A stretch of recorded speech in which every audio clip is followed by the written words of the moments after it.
Magandang araw mga classmates at welcome sa Wika Harian Online World. Ako si Ate Michelle. Kumusta kayo?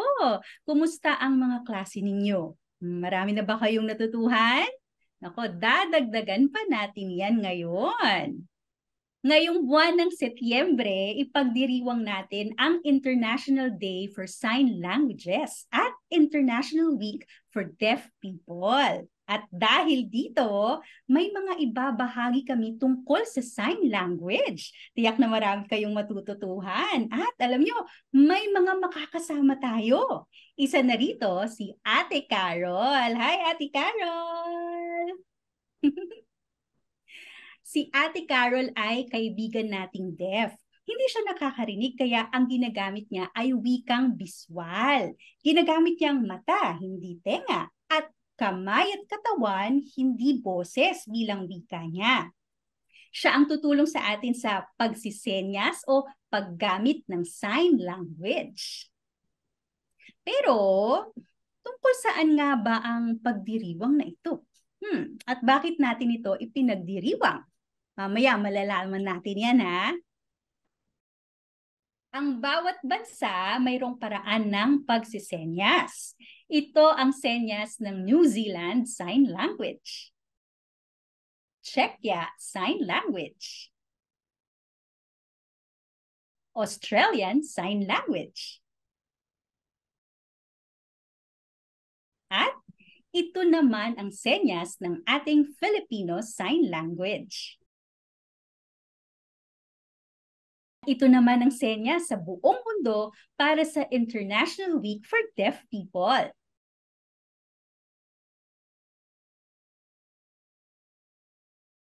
Ganito naman ang senya sa buong mundo para sa International Day for Sign Languages. Maraming salamat, Ate Carol! Mas marami pa tayong makikitang senyas o sign language mamaya. Pero bago yan, umawit muna tayo ng Kumusta, Kumusta song. Narito na.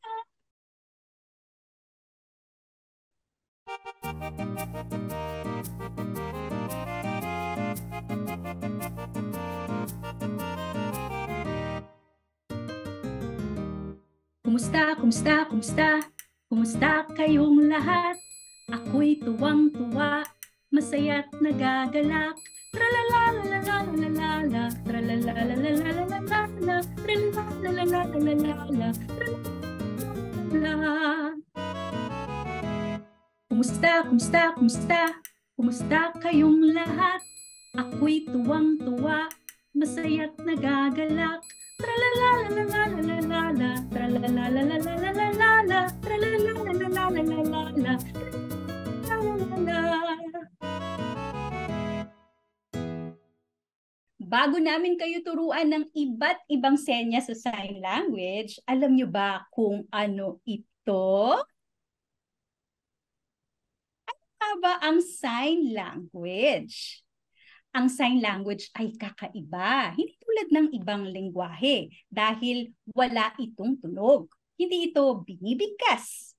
Ang ginagamit nito ay galaw ng kamay at ng katawan.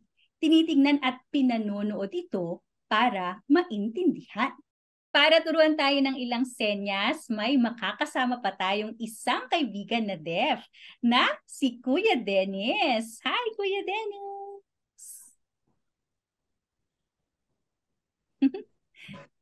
Ngayong araw, tuturuan natin ng mga classmates natin kung paano isenyas ang ilan sa mga pang-uri ng Filipino Sign Language. Maaari mo ba kaming tulungan? Ang una naming ituturo ay ang makapal. Kuya Dennis, ano po ang makapal?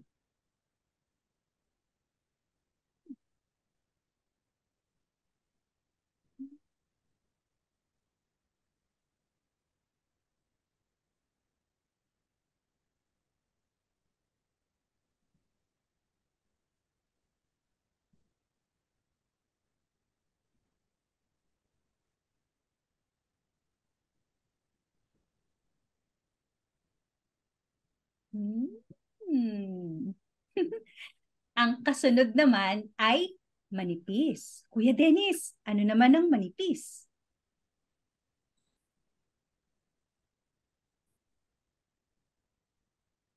Hmm.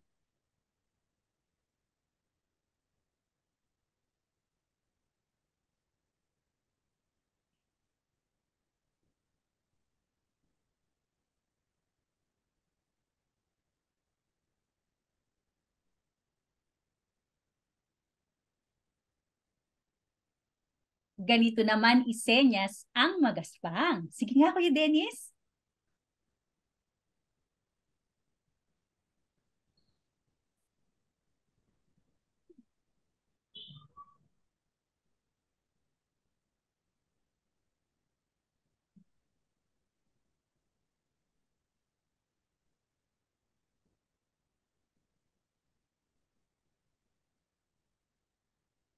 Hmm. O, ito na ang panghuli. Makinis. Kuya Dennis, paano bang makinis?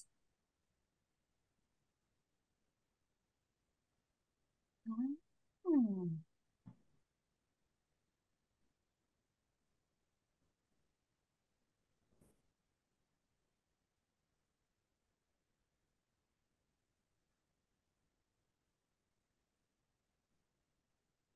Hmm. Naku, mahusay! Natandaan niyo ba ang mga sign language? Sige nga, subukan niyong hulaan kung ano ang ginagawa ni Kuya Dennis. Ito ang unang senyas.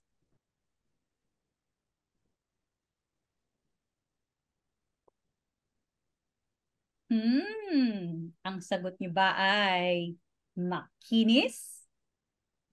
Tama kayo! Ayan, ito naman ang kasunod.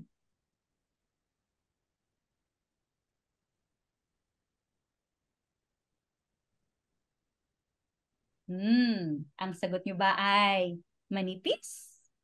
Kung oo, magaling! Ano naman ang susunod nating pahuhulaan, Kuya Dennis?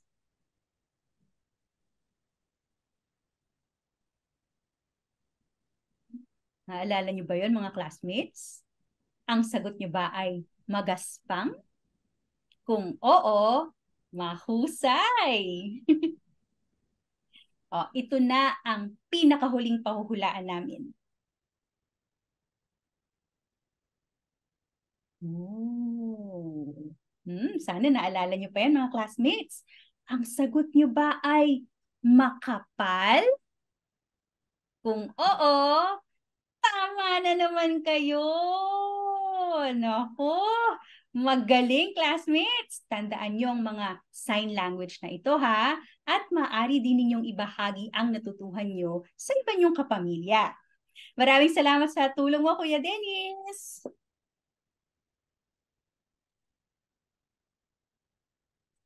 Ngayon na alam na natin ng ilan sa mga senyas, magbabahagi naman ako ng kwento. Kaya awitin na natin ang oras ng kwentuhan song.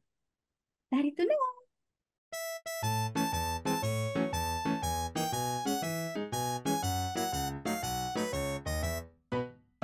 Oras na ng kwentuhan. Oras na ng kwentuhan. Oras na, buksan ang mata't tenga. Oras na ng kwentuhan. Oras na ng kwentuhan. Oras na ng kwentuhan. Oras na, buksan ang mata't tenga. Oras na ng kwentuhan.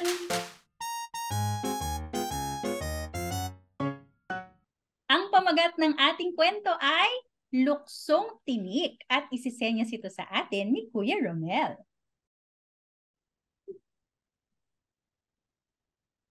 Si Kuya Romel daw, nung bata pa siya,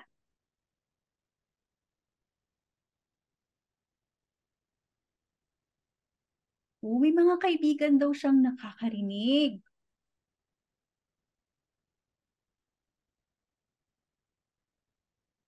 sinasali siya sa laro. Alam niyo ba kung ano yun? Di ba Pompiang yun? Maiba taya.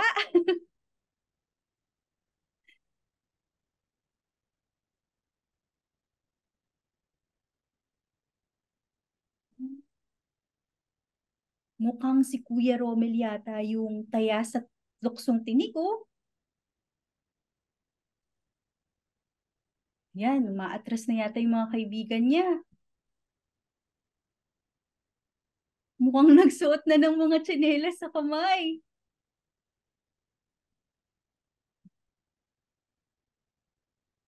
Yan na. Ayan, tumatakbo na yung kaibigan ni Kuya Romel. At ayun!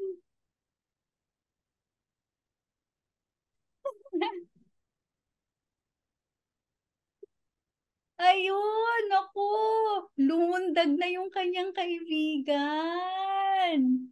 Ayun pala, doon pala unang natutuhan ni Kuya Romel kung paano laruin ang luksong tinik. Nako, yan, dyan natatapos ang kwento ni Kuya Romel. Nakita natin ang iba't ibang senyas na ginamit niya para magkwento. Kung tayong mga nakakapagsalita ay gumagamit ng iba't ibang salita, sila naman, iba't ibang senyas ang ginagamit para maintindihan ng mga ito. At ang kwentong ibinahagi sa ating ni Kuya Romel ay tungkol nga sa paglalaro ng luksong tinik noong bata pa siya. Ang saya, di ba? Natutuhan din natin kung paano isenyas yung ibang mga bagay na alam na rin natin, hindi ba? Ngayon naman, makakasama natin si Kuya Romel para masagot niya ang ilan sa mga tanong natin. Kuya Romel, gustong malaman ng mga classmates natin kung kailan ka nagsimulang magsulat ng mga kwento. Ako kasi, nung dati pa, maliit pa ako noon. Siguro sa eskwelahan, mga 7 taong gulang ako. Siyempre, tatakbuhan kami kasama yung mga kalaro ko sa siso, sa swing. Lagi kami naglalaro sa playground. Siyempre, minsan upo kami, kwentuhan, kung ano-ano. Tawanan kami lahat. Enjoy na enjoy. Bakit at paano mo po naisulat ang kwentong Luksong Tinik, Kuya Romel? Ah, nung dati kasi,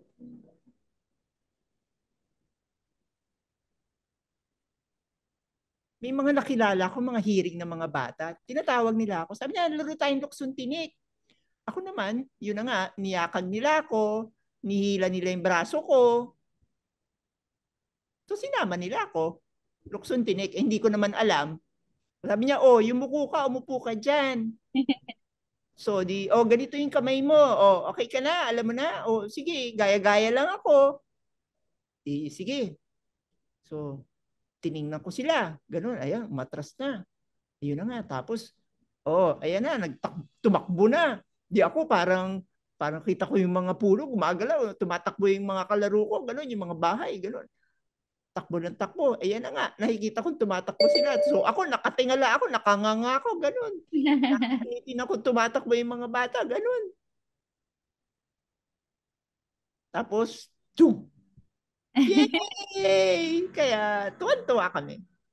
So, totoo. Nakakatawa naman. Maliban dito, maaari mo rin bang ibahagi kung ang tungkol sa International Day for Sign Languages, Kuya Romel?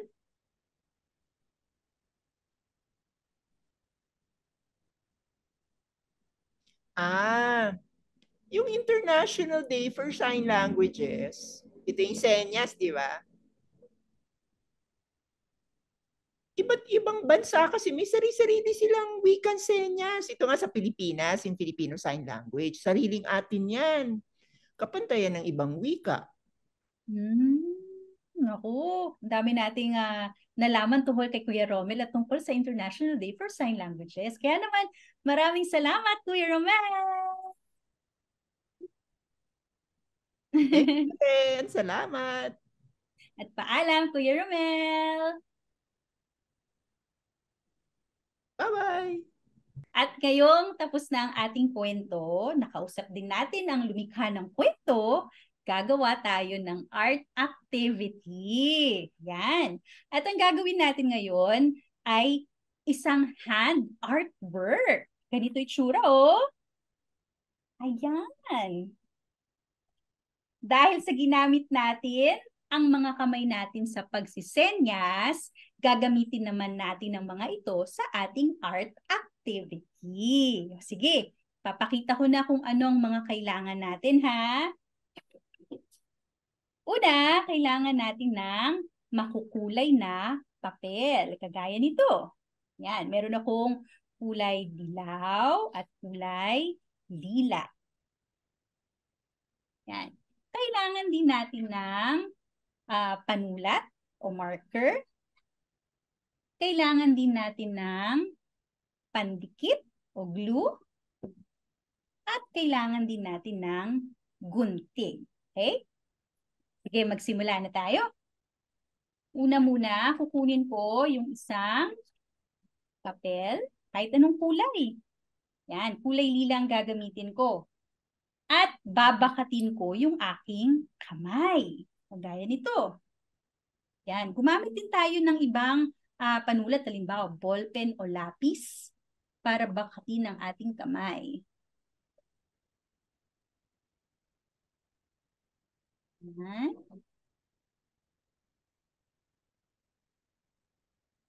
Okay, nakita nyo ba?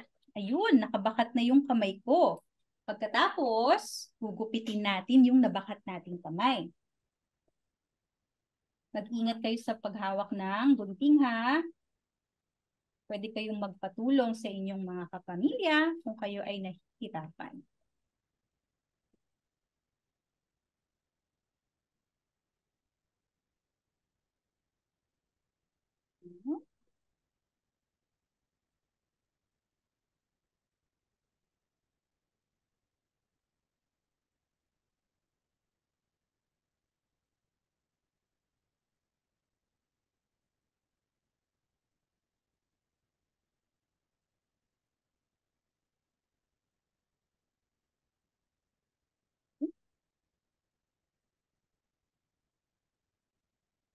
Ay, isang daliri na lang.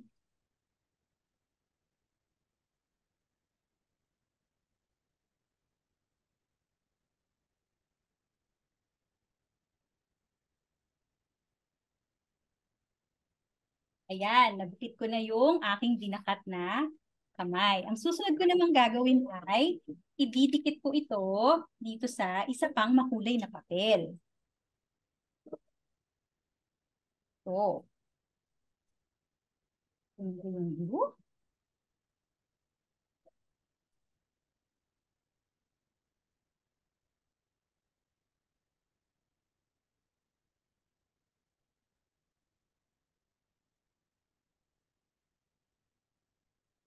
At ididikit ko siya dito sa ibabang bahagi.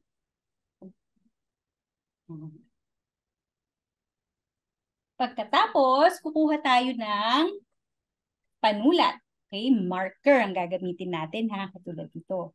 Pagkatapos, gagawa lang tayo ng mga guhit sa ibabaw nitong ginawa nating bakat na kamay. Tulad nito. Nagawa ko dito ng isang guhit. Isa rin dito. Gusto ko rin maglagay dito. Ganun din dito. Lagyan pa natin ng guhit dito. Dito rin. At dito pa. Isa pa dito.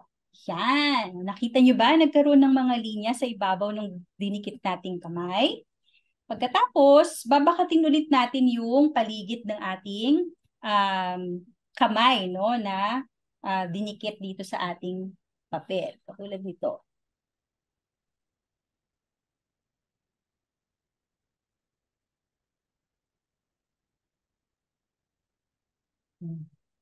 Nagawin natin yan para umangat yung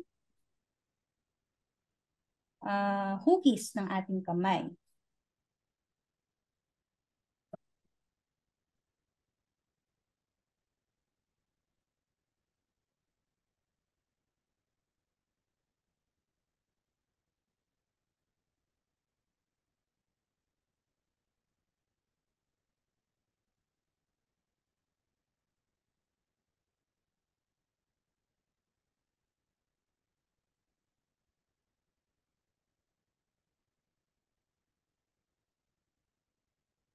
Lapit na.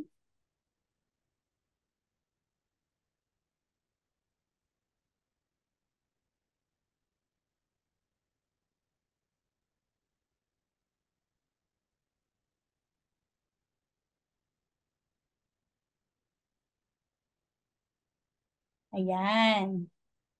Pagkatapos nating mabakat yung paligid ng ating dinikit na kamay, yung mga linya dito sa loob, no, ng kamay, iisipan natin ng mga hugis na pwede nating ilagay. Halimbawa, gusto ko sa bahaging ito, maglalagay ako ng mga pahigang linya, tulad nito. Yan.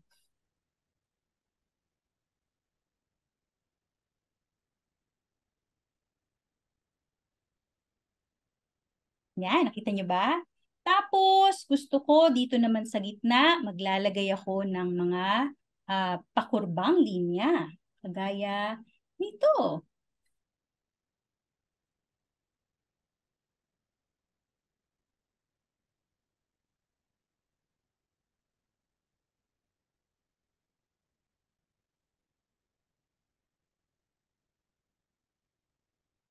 Tapos, dito, susundan lang natin yung kurba ng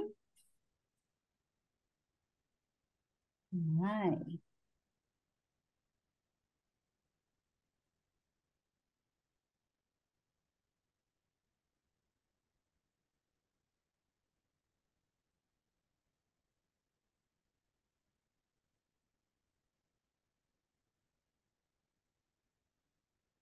Yan. Tapos, dito naman, pwede tayong maglagay ng mga bilog-bilog.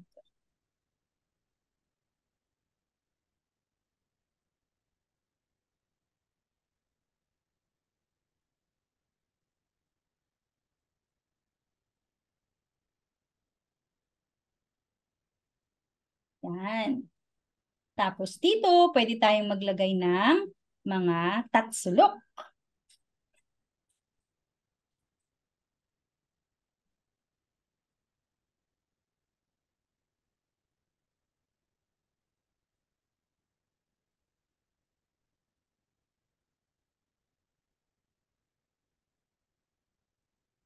Yan. O, nakita nyo ba kung ano yung mga inilagay kong mga hugis dito sa loob ng kamay? Pwede kayong maglagay ng kahit anong hugis na gusto nyo doon pa sa natitirang bahagi ng inyong dinikit na kamay, ha? At kung gusto nyo rin, pwede nyo rin punuin ng iba't ibang hugis yung mga ah, mga espasyo dito sa palibot ng kamay na ating idinikit. Ano pa kaya pwede nating ilagay? Maglalagay naman ako dito ng zigzag.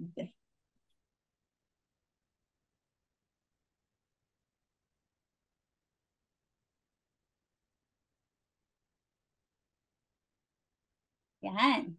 Dito naman, ang gusto ko, ganitong hugis.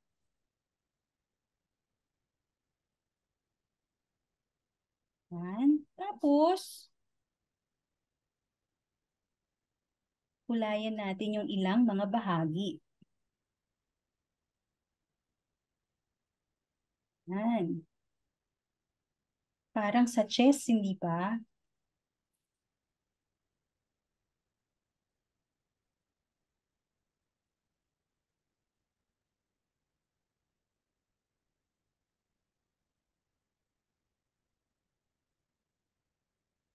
Yan.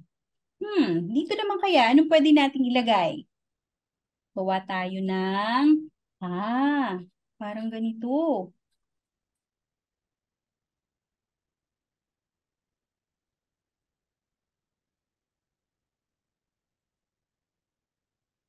Yan. Ito naman ay pupunuin ko ng mga tuldok.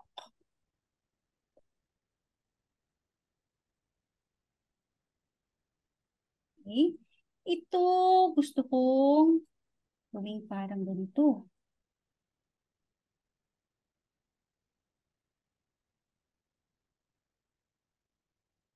Yan. At panghuli, gagawa ako dito ng mga bilog at lalagyan ko ng mga tuldok sa gitna. Ayan. Meron pa palang kulang. Yan natin ito ng pakurbang linya. Ayan. Tapos na natin yung ating hand artwork. Katulad ng sinabi ko kanina, pwede nyo rin lagyan pa ng ibang hugis itong nasa palibot niya, ha? Okay. At ayan na nga, tapos na ang ating hand artwork. Maaari ninyong i-share ang mga nagawa nyo sa amin, ha? Basta itag nyo lang ang Knowledge Channel. At ito ang senyas ng Knowledge Channel.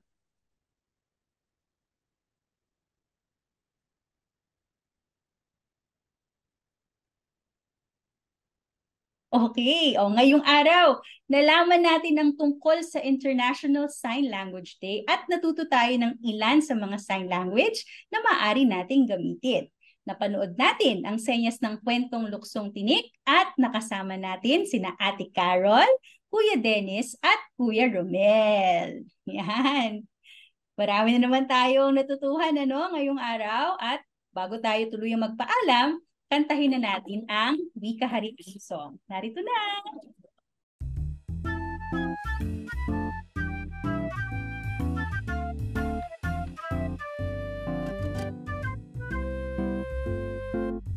Nagsimula ang lahat sa mga titik, kapag nadikitan ay nagiging pantig.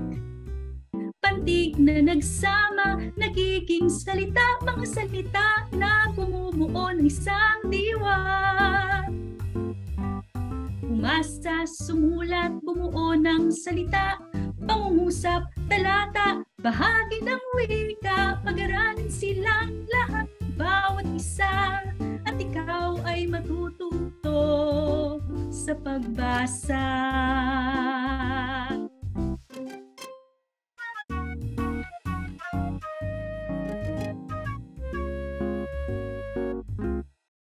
Sana'y natuto at nasihan kayo ngayong araw. Maraming salamat sa pagsama sa amin, mga classmates. Paalam!